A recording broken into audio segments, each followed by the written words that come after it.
Hai teman-teman semuanya, welcome back to my channel Esteliana di sini. Jadi di video kali itu aku lagi ada di koin dekat rumah aku, sekitar 50 menit jalan kaki.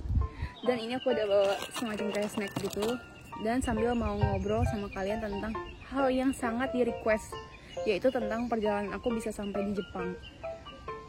Dan tentang pemikiran aku atau opini aku tentang impian. Langsung aja kita mulai.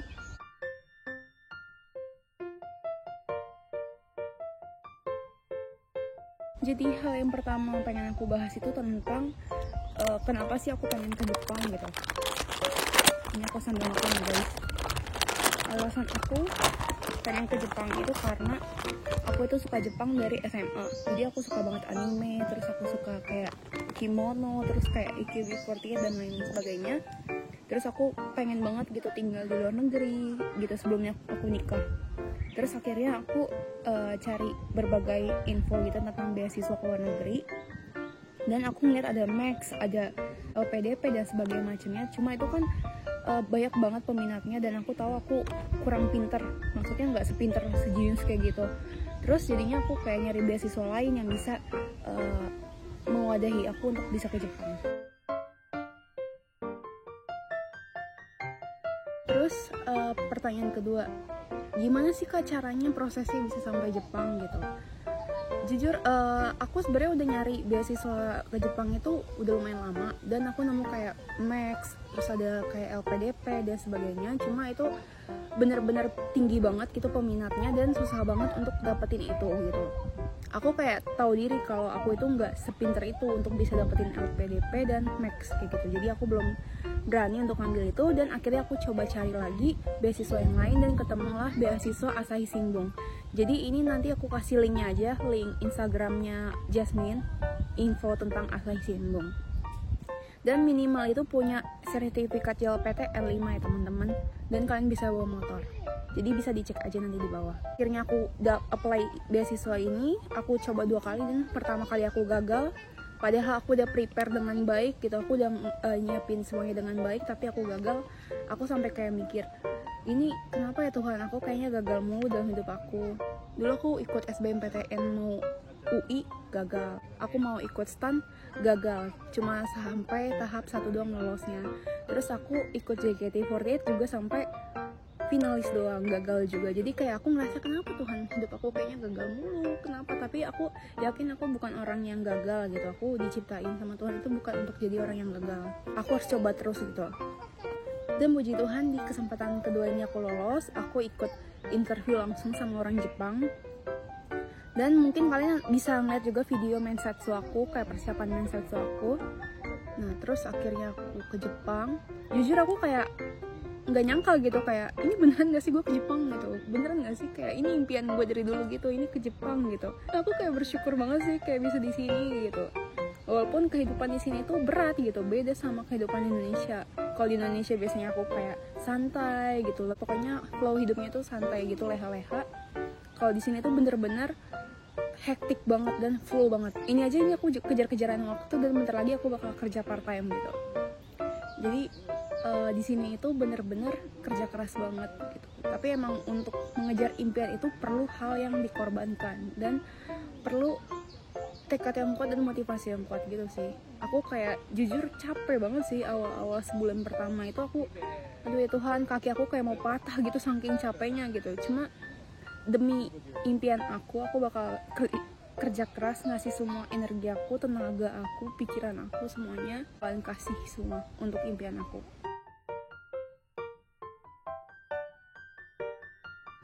Kalau yang aku pikirin ya tentang impian ya, sebenarnya impian itu bisa kita capai asalkan kita pertama usaha, sama kedua kita doa gitu. Itu harus balance, harus ada dua-duanya gitu. Kalau kita misalnya usaha doang tapi Tuhan gak ngerestuin, sama aja.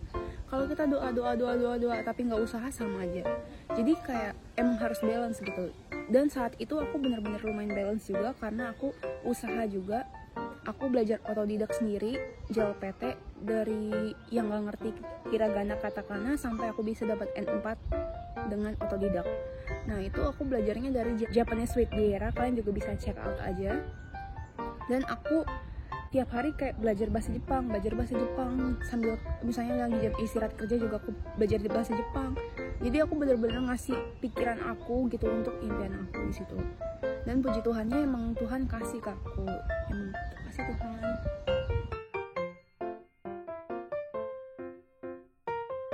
Oke, selanjutnya tentang kehidupan aku sekitar 2 bulan di Jepang. Ini aku udah mau hampir 2 bulan tinggal di sini. Dan gimana sih culture shock dan sebagainya macamnya? Yang pertama kali sih tentang toilet ya, karena toilet di sini tuh kayak pakai tisu gitu, jadi kayak ya nggak ada cebokan air biasa kayak gitu, agak aneh aja menurut aku. Terus kedua, kalau di sini tuh emang orangnya pemalu teman-teman, jadi kayak aku pernah di lift aja kayak mereka langsung kayak balik badan gitu loh, kayak nggak mau bertatap mata gitu sama aku. Nah terus kayak di sini itu serba canggih gitu, kayak di Daiso aja bayarnya tuh kayak udah mesin gitu, orangnya kayak cuma bilang dozo, kayak yang ini kosong, yang ini kosong, kita masukin uang sendiri, scan sendiri, jadi bener-bener mandiri banget di sini. Terus di sini juga kebanyakan orang-orangnya itu emang orang tua, jadi emang semuanya itu serba cash, kebanyakan cash gitu. Nah terus kalau untuk air juga, air keran kan air minum ya, jadi kayak kita itu bisa minum pakai air keran, jadi aku nggak beli galon sama sekali. Dan awalnya tuh aku ngerasa kayak aneh sih sama airnya, rasanya kok kayak gini gitu, kayak ada rasa pembersihnya gitu, jadi kayak aku agak takut gitu, tapi ternyata emang kayak gitu dan gak apa-apa. Terus di sini tuh orangnya kebanyakan jalan kaki dan jarang banget orang yang pakai mobil gitu, karena biaya parkir di sini tuh mahal banget. Jadi kayak kebanyakan itu aku di sini tuh beraktivitas gitu, kayak jalan kaki. Jadi kayak misalnya kalian tahu gak sih kayak lingkaran yang kayak aktivitas gitu. Kalau lingkaran aktivitas gitu biasanya aku di Indonesia itu kayak jarang terpenuhi, tapi di sini tuh terpenuhi mulu, gila. Kayak sehari itu pasti 10.000 langkah itu minimal ada. Jadi kayak pernah aku sampai 17 kilo jalan kaki, bayangin pas aku lagi jalan-jalan di Shinjuku. Emang bener-bener aktif banget sampai aku udah turun 7 kilo sekarang. Dulu aku nge-gym gak ada turun-turunnya guys, pas di sini aku turun 7 kilo. Jadi guys, sebenarnya ya kalau misalnya tentang impiannya, aku udah mencapai nih impian aku untuk ke Jepang. Tapi aku masih harus berjuang lagi untuk bisa mewujudkan impian aku dapetin N1 di Jepang. Dan prosesnya itu gak gampang banget, karena jujur aku kan sambil kerja part time. Jadi aku bangun subuh, aku kerja part time subuh sampai pagi sekitaran jam 6 aku udah nyampe rumah, jam 8 aku udah berangkat sekolah, terus jam 9 sampai jam 1 aku sekolah, jam 2 aku kerja part time lagi sampai jam 5. Itu terus aku tiap hari, itu bener-bener kayak capek banget gitu. Jadi kalian kalau misalnya mikir tinggal di Jepang gampang, itu susah banget sumpah. Jadi kayak kalian udah jauh dari keluarga, kalian jauh dari teman-teman, emang untuk mencapai sesuatu itu emang butuh pengorbanan gitu loh. Jadi kayak aku kadang-kadang kayak menyemangati diri, kayak denger lagu yang positive vibes supaya aku tetap semangat gitu. Gambatte ne. Nah terus kalau untuk impian aku di Jepang ini adalah, pertama aku pengen dapat N1 di Jepang. Terus aku pengen nyari link kerja juga di sini sebelum aku lulus sekolah bahasa. Dan aku pengen keliling Jepang, kayak pengen ke Hokkaido, pengen ke Okinawa, pengen ke Nagoya dan sebagainya macamnya, pengen explore Jepang itu. Nah tapi dekat-dekat ini kayaknya aku pengen ke Gunung Fuji nanti pas aku ulang tahun, semoga bisa tercapai. Dan pengen lebih banyak explore gitu tempat di Jepang.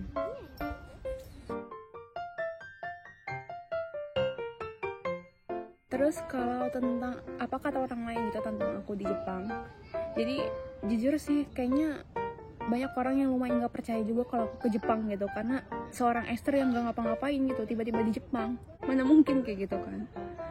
Aku sendiri jujur kayak gak percaya juga sih kadang, kayak aku di Jepang gitu. Aku ngomong ke mama aku, "Ma, aku di Jepang." Saking aku kayak gak percayanya juga gitu. Tapi ternyata aku bisa sampai ke sini gitu, dan puji Tuhan banget, Tuhan ngasih rezeki ke aku bisa berangkat ke Jepang.